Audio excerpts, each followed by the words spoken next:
Welcome back to Table Stakes, everybody. I'm Marcy Tweet, your host, and I'm incredibly excited today to have one of our newest Veerless team members join us, Katie Yoder. Welcome to the podcast. Hi, Marcy. Thanks so much for having me. I'm Katie Yoder. I can give a little bit of an introduction if that's helpful. Yeah, absolutely. Um, Tell everybody who you are. sure. So I am new-ish to Veerless. I'm about 2 months in. I've spent previously, I was at the Hershey Company for 2 years working on their global sustainability team. And prior to that, I got an undergraduate in environmental studies and then an MBA from Bard's MBA in sustainability program.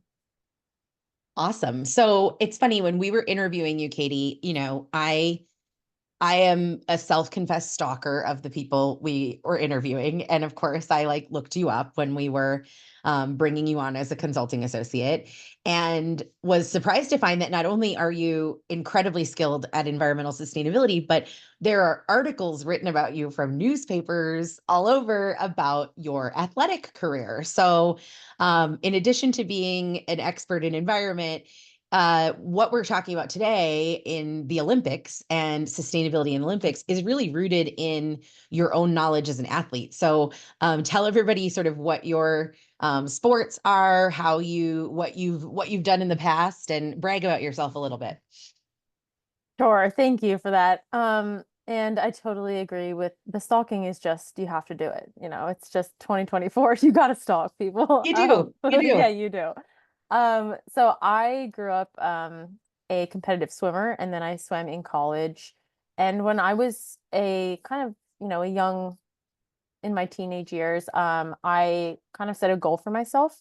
And I have a twin sister, so we decided to do it together. To complete an Ironman triathlon, which we did do our junior year in college, um, between swim seasons. And in the process of training and buying a bike and things like that, I met my now husband, who was at the time racing professionally as a triathlete and trying to quote unquote make it in the sport. And fast forward, he retired and then started a very successful triathlon coaching company. So that's very much a big part of our lives outside of Veerless and work and other things, is kind of this um, team that he's created that also encompasses a lot of our social circles. So he trains me. That's a whole story for another time. But he trains me and a lot of really high level triathletes. So I do triathlon and also have been dabbling in running, but it's just been such a fun way to push myself and also get the best out of myself and others and teammates. And so That's amazing. And yeah. your husband's company, which we can link so that people know what it is Yoder Performance. And when you say he coaches triathletes, I mean he coaches international winners of Ironmans, right? I mean, he coaches professional leaders in this field, He which does, is yes. really cool, like really cool folks who do this. I don't know about any of our listeners, but I always watch the documentary that they put up. I think it's NBC, right? That does the Hawaii Ironman every year. And it's Yeah. always so inspiring to find out people's stories and why they do it. Because to the layperson, it seems insane. Right? It is insane. Like Where you're like, you there know what I'm going to do? Because an Ironman is a 2.4 mile swim, 112-mile bike, and a marathon, a 26.2 mile run. So you've done that how many times? I've done five. Yeah. Oh my word. Okay. Okay. So we're talking to a sports expert. So let's turn our attention to the topic of the day, which is the Olympics. We're now what, almost a week into Olympic season. What have you been watching so far? What have you been enjoying so far for the Olympics? I love the Olympics. They've always been such a great part of my childhood growing up and things like that. I would say my favorite sport, obviously as a swimmer coming from the Michael Phelps era, has got to be swimming, with Katie Ledecky in particular. And Yeah. seeing the new names is always fun. And I also love gymnastics and track and field, but I'm learning to appreciate some of the more interesting ones like canoeing and I don't know, like It's biathlon really and things like well, that. there's the new one, right? Which it's like essentially like kayaking with fighting, right? Like you're allowed I to don't hit even your know. Okay, wait, hold on. I'm Googling it right now because this wasn't on our new Olympic sports, and it's a kayak thing. Yeah, it's called kayak cross. This is one of the new Olympic sports this year where boats drop from a platform, kayaks, individual people in the kayak drop from a platform 6 feet and go through a whitewater course, and they're allowed to like hit each other and push each other off the course. I was watching Oh a my ton of stuff. gosh, that is I next went down a level cool. kayak cross hole on TikTok the other day. So I know breakdancing is new this year, which is also cool. yeah, five new sports are skateboarding, sport climbing, surfing, and breakdancing and this kayak cross. So it's super fun. The Love thing that for I them. love, the thing I've loved this year, and Katie Ledecky is part of this, although I truthfully, Katie Ledecky is how old, right? Like 27, I think. but for her and Simone Biles and some of these, like, I think the proving that Olympic athletes can have a longer career than they used to is really, really cool. So I love watching Katie Ledecky in that So true. And I'm like, as well. Katie, why do you have to do this for all the other Katies in the world that are just like the bar's so high now, you know? But I love Oh, I her. love it. I love it. So, on to sort of our topic that we wanted to talk about today, which is really about the environmental footprint of the Olympics and the environmental footprint of sports in general. You know, we spend a lot of time in our day to day at Veerless, and we talk about on this podcast the footprint of major corporations in terms of environmental footprint. But the footprint of sort of sports organizations and events is a huge footprint, in some cases, probably similar to the footprint of a large corporation in any given year. So, talk to me a little bit about what you've learned. And I know you're kind of a nerd about all of this and environmental sports stuff. So, what have you learned about sort of the emissions related to an event like the Olympics? Give us the kind of high level on what that looks like. Yeah, so from a baseline, I think a lot of those popular sports that we think about are kind of complex to measure. Like there's obviously the stadium and the travel and the footprints of the athletes, but you also have to think about from a true, you know, greenhouse gas accounting perspective, the transportation and emissions of all of the fans and the venue. So that's like, you know, a huge scope three is or supply chain is really Mhm. what we can think of it as. And that, you know, is really hard to calculate correctly. So I think we're just getting started in terms of the capabilities of being able to understand the true scope of certain sports. But we do know that, you know, there's the big hitters like football or soccer. I mean that in the same, you know, the rest of the world calls it football. Um, and you know, there's also the Olympics itself as a sporting event is a big one, and then also the Formula One series, like car racing. So you can Oh, imagine there's sure. a huge footprint involved with those, and they also have a tremendous amount of fans, athletes, and travel involved. So those are the three big kind of emissions big hitters in the emissions space Yeah. for sports, but you can think about it all the way down to, you know, a small team and what that means for the footprint um and the different kind of levers you can pull. So Yeah, it's interesting as I was reading the notes that you had made, like the FIFA World Cup in Qatar, what had 3.6 million tons of CO2 associated with it in 2022, majority from travel and accommodations. And I'm like, I also have like, who created those numbers? Because if it was FIFA, I they're probably know. really low. Because those are kind of the things. But I mean, that's the footprint of a small company, right? Yeah. And some of the things that we're looking at here, it's the equivalent of it'd be interesting. I should look at like what the 3 million equivalent is in CO2e. But that's fascinating. And same thing like Manchester Football Club, 1,200 tons of CO2 annually. Estimated that the entire global football industry is 30 million tons of carbon dioxide a year. Holy cow, Katie, which is about the same size as total emissions of Denmark. So yeah, Yeah. that's not nothing.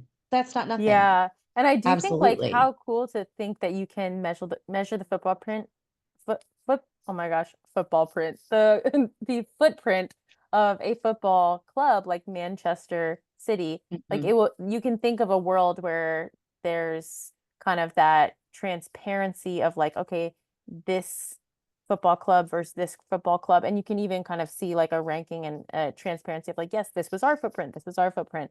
So it would be, it's cool to think of it as like the club owns, in the same way that they own a financial statement, they also own a, you know, greenhouse gas footprint. Well, it's interesting. And then you can also, within sort of traditional sports, it would be interesting to kind of break out how you bifurcate the ownership of those emissions, right? Like, is it attributed? As you know, I'm a huge baseball fan. When you think of the overall emissions of Major League Baseball as an organization, who's responsible for the sustainability goals of that organization? Is it the commissioner's office at the MLB level, or is it individual teams like the Minnesota Twins and their GMs and their owners? Or is it both? Yeah, I think that's an interesting question, and I think that they're both of those things are levers. Like we're starting to see um, professional athletes being advocates for this type of change, and you know, big professional athletes with big names and big contracts, they can really begin to kind of use that platform to direct teams or team managers to a certain standard. And I think that, is something that we haven't seen a ton of, but that there are movements out there that are starting to um, kind of, like Megan Rapinoe is a really good example of an athlete who's using their platform for more than just the sport of soccer, and using it to change, like women's rights or women's pay in and around sports. So Well, it's interesting. So we are talking to in a couple of weeks. We wanted to kind of make this Olympics conversation a series. So in a couple of weeks, we're going to do a podcast with Lou Blaustein, who's the founder of an organization called Eco Athletes. And the thing I found interesting as we've talked to Lou, and we're going to ask him lots of questions about this, is the impact of individual athletes. So for instance, excuse me, for instance, Brett Suter, pitcher from the Cincinnati Reds, is on their board of advisors. And so I'll love to hear from Lou when we talk to him. One of the questions I want to ask him is, how does someone like Brent or like what you just mentioned, Meg Rapinoe, like how do those individuals use their personal clout and their personal brand to then influence an organization like the Reds or a larger organization like Major League Baseball to change their work as well. And I think, famously, Meg Rapinoe and all of her teammates have been very active on the social side of things in terms of equal pay. But I think we're all going to see them do more in carbon coming up as well, right? yeah, absolutely. And I think the more that athletes can either band together or big athletes can kind of step forward into the light and create a new moral standard for the rest of us, I think that's where we'll see some real change from an athlete advocacy perspective and that relationship between athlete and advocacy. Um, but you can see like talk about a quote unquote like it is a political subject. So you can see where that can come into play in something like the Olympics, just because it is like such a global event with, in some cases, political weight around it. And so that's why I also think that sustainability around the Olympics and sustainability from an athlete perspective, it has to have that top down and kind of bottom up Well, it's interesting. success. I've been watching, I think everybody in the US has watched the last couple of years as we knew that Salt Lake City was bidding for 2034. And a lot of the messaging that Salt Lake City put out there was about how green the games could be by using existing venues, right? Because they already have so much of what was there. When was Salt Lake City? 92 or 98, I can't remember, but in the 90s when they did Salt Lake City as a an Olympic Games, they already have those things there. Because a lot of, I remember when I worked for ArcelorMittal in the steel industry, when Rio was happening in Brazil, a lot of those facilities were built from scratch. and a lot of them aren't being used now. And so it's a huge carbon footprint to build, and then also a huge waste of money and space when they're not being used. So I thought it was really interesting to see Salt Lake so clearly say carbon emission savings, water savings, energy efficiency as they were bidding for the Olympics. And I don't know, do you think, I assume that would have helped them and they won it. So yeah. Yeah, I totally agree. I think there's growing pressure to almost outdo the last Olympics in terms of greenness and compliance and things like that. We've seen some really impressive progress from the IOC in the performance of the last couple Olympics. Um, and you could even think of the IOC, and although the Olympics are like this massive global event, they really have in some ways trailblazed the green sports movement. Um, in that, like, IOC being, for our listeners, yes, International Olympic Committee, yes, which I had to look International up. Olympic Committee. Yes. Sorry, sorry. No, no, no, you're Um, good. but like for example, London 2012 was the first Olympics to measure its carbon footprint throughout the entire project. And think about that, in 2012, they were measuring their carbon footprint. So you can see this really interesting. They were almost ahead of the game on that, which I find really inspiring. And even in Tokyo and in Rio, we've seen like a huge improvement in like reusable, using kind of recycled materials. They've, renewable energy and things like that to really fuel those games, and create a also reusable venues for after the Olympics as well. So Paris is really just a step forward in that. Well, we have to talk about the probably sustainability initiative that has gotten the most flack in the last couple Olympics, which is the cardboard beds, right? I mean, it's funny, like kind of when you talk about sustainability from the Olympics, the cardboard beds are the thing people talk about, but it's one of like 100 different things they might have done at Olympic Village to make something more recyclable, less waste overall, right? Yeah, I mean, it's hard. Yeah, it's hard not to, laugh with the rest of the world on the cardboard beds. Like they don't look the most comfortable. I think we can all agree on that. But I do think that, at the core of the issue, there is this initiative around sustainability and the carbon footprint of the village. Everything from the food offered to the rooms, to the usability of the venue and the air and the energy. So they've worked really, really hard at it. And yeah, sure. I think the beds could probably use an upgrade. I'm not gonna I feel bad. uh I saw somebody argue. posting, is LeBron sleeping in the cardboard bed? And the answer is like, no, Like his LeBron is feet are not in the hanging off the cardboard bed. bed. I I think know. Simone Biles has said she's sleeping in the cardboard bed. So, it's there. I heard someone shipped a mattress to their room. And honestly, I'm like, I don't blame them. I forget who it Oh. was. It might have been a track Well, runner. especially, I mean, you have to take care of your body in that. But it's interesting because, as you said, they've been calculating the carbon footprint of the Olympics for quite some time.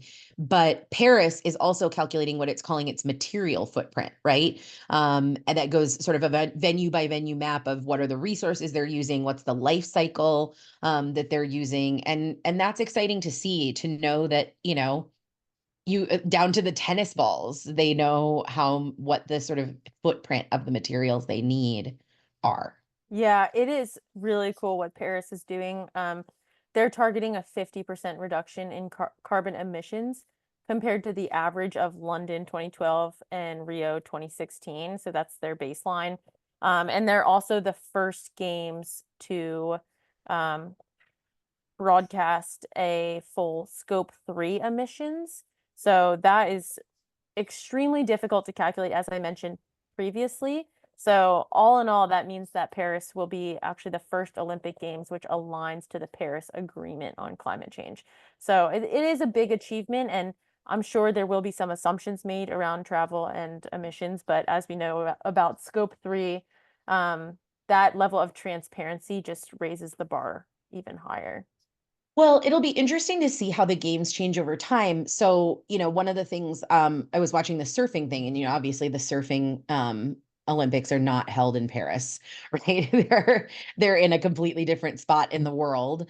And it was interesting because I was also reading a thing about the horses for all the equestrian events and the planes that they have to fly these horses on and all the things that so it'd be interesting to see if at some point in the future, as they're working to reduce carbon footprint, if we have more of these sort of regional Olympic events that don't all travel to the same place to maybe mitigate that a little bit.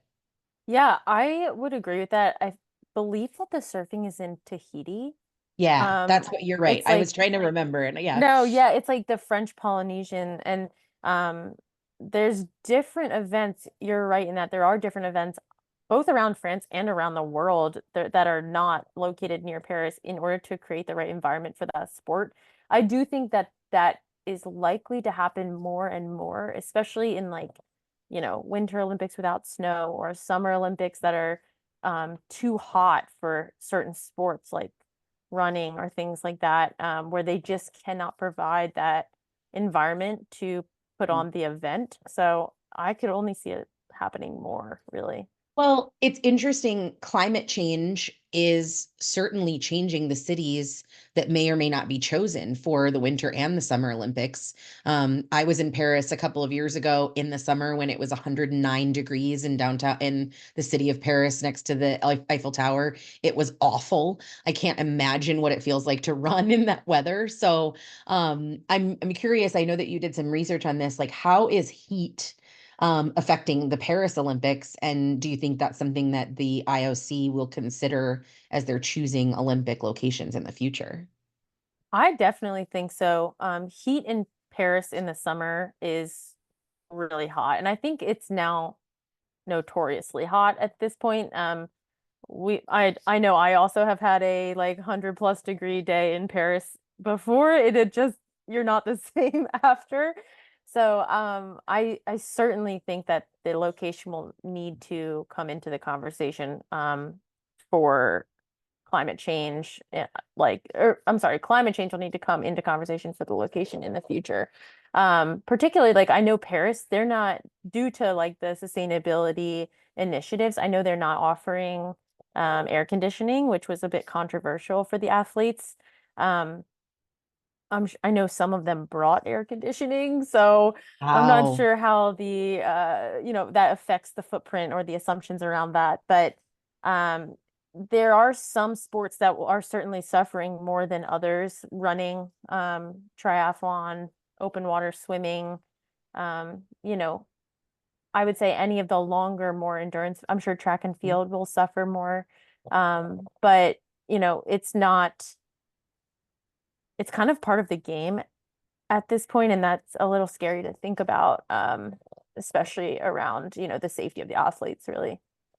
Well, not just in the Olympics. I think this is becoming a bigger topic in the conversation of running and triathlon and what you and Andrew are really involved with too. I mean, in Minneapolis last year, they canceled the marathon, the Minneapolis Marathon, the day of because of weather and of heat and black flagged the race. And it was an incredibly controversial decision because there were a lot of runners who said, listen, we've been training all summer in this heat. We know what it's like. Let us make the decision ourselves. But it's those kind of things where you wonder if sort of the traditional fall marathons in the US, like Minneapolis, Chicago, New York, are they going to move to later in October, early November as climate change mixes it up for us? Or are they going to stick with the timelines that they have? It'll be interesting to see It'll be what happens. super interesting. And the summers are becoming more and more unbearable, and we're seeing like, flooding. So it's heat, but it's also extreme weather. And we've even seen like the downpour that we saw during the opening ceremony that affected days after. For example, the cycling time trial, I think, was the day after that. And like, gosh, a huge percentage of the field slipped on like they fell on their bike just because of the level of water on the road. So these extreme weather events are impacting the performance of the athlete. And I think that's where maybe the IOC would start to consider like, do we need to pivot and find some other solutions, either in location or in how we're addressing the discussion around the event. Well, and But this year's Olympics has had to pivot a lot on water, right? Because they made some very big claims when they were getting the Olympics about what they could do in terms of water quality in the Seine, and they haven't quite gotten there, right? So duathlon had to switch. They may be switching triathlon. There's all kinds of things happening, right, in terms of water quality. In yeah, exactly. So they chose to place the triathlon and the long distance open water swimming in the Seine, which is obviously beautiful, but I wouldn't choose to brown. swim It's in if the you've been there, Seine. it's brown. I wouldn't have jumped in. I wouldn't Whoa, jump in. murky. No. And last year, so they do put on a test event for the prospective athletes a year prior so that the athletes can kind of see the course, they can race on the course. And they had to cancel the swim portion of the triathlon during that tested event, even though they promised this, our water management will be better, the Seine will be cleaner. Um, and the sad thing for me, and one thing that I'm like watching quite closely right now, is that they put on the test event for the able-bodied athletes, and then the next day they canceled the swim for the para athletes. And to me, I just feel like that sends a message in itself because there's no way water quality can improve that much in one day. I just feel like that was a bit of a cover up, and we've followed this issue really for the past year, and every test had come back poorly. But we saw on, I believe it was Saturday. I'm losing track of days. I think it was Sunday, when the triathlon actually went off. So the men's was due to race on Saturday. They tested the water, it failed. And so then they stacked the men's triathlon right after the women's the next day. And suddenly the water was good enough. So those athletes raced. But I'm hoping that, you know, that theme does not carry on for the safety of the sport for the athletes and also just a respect out of the athletes. Like they were up at 2 a.m. waiting for the call on a day that they trained their whole lives for. Like those athletes need to not be on standby on their Yeah, Olympic debut. So I'm that's hoping that hard. the para athletes get a fair shot as well. But yeah, I mean these issues are coming Mm. up, and it's all due to these extreme weather events and the management Yeah, of and climate change. I hope for the citizens of Paris because they've worked incredibly hard at improving water level. They've planted, I know it was in here, thousands of trees, right, Yeah. in the city of Paris they have misting towers, they have all of these things that they've done.